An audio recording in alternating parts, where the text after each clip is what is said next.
Welcome back to my channel. Love you so freaking much. Why do we compare ourselves to people who don't even know we exist? Why do we give that so much power and energy? Is it normal? Yes.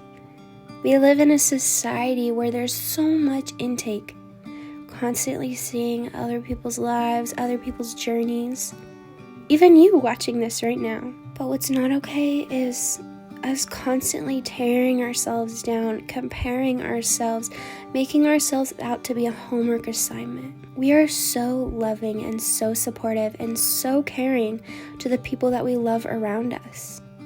So why are we not the same to ourselves? Sometimes this comes from the voices of other people who have hurt us in the past. People who are so hurt and upset inside that they projected it upon you to make themselves feel better. Is that okay? No. Does it maybe give an explanation? Yes. And sometimes those voices can be so loud inside of our own head.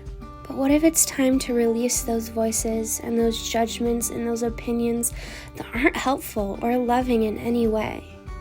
Love is giving. Love never takes. Self-acceptance, self-compassion, self-love, even in the moments where you don't feel good.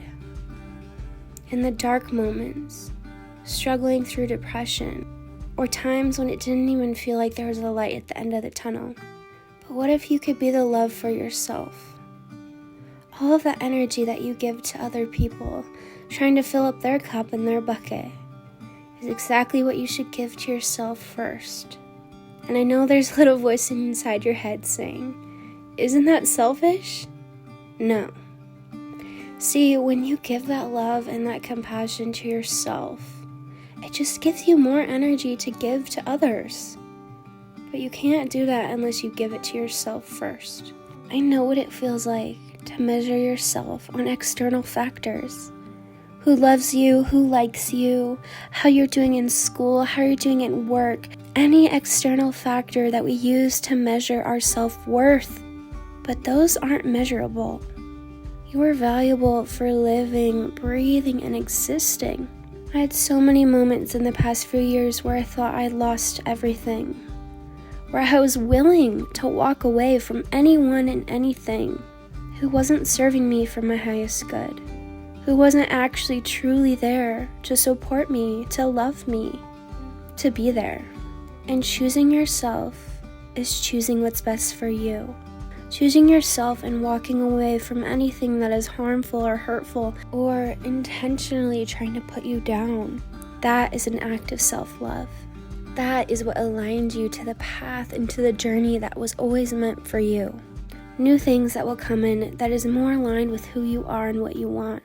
Sometimes the biggest blessings are rejections, are being fired, are anything that brings you away from something that wasn't meant for you. That's actually a blessing. Sometimes when we don't know the path forward, it can feel so scary, so unknown.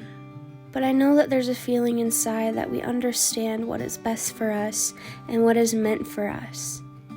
And we will always be led there when we follow what is right in our heart and right with ourselves. Respecting yourself and loving yourself.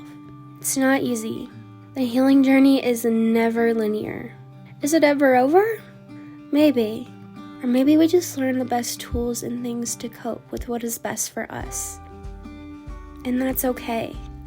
Perfection doesn't exist. It will never exist. It's not meant to exist.